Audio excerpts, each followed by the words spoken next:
रघुनन्दन रघुनन्दन रघुवर सेवन रघुपति चायन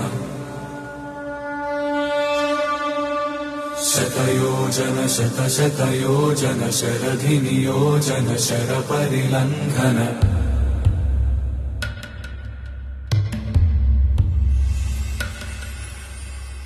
रघुनन्दन रघुनन्दन रघुवर सेवन रघुपति चायन शतयोजन शतशतयोजन शरधि नियोजन शरपरिलङ्घनने हरिभाजन हरिभाजन हरिमदभाजन दशमुखकम्पण बड़वाकृत बड़बाणलकृत बहुभस्म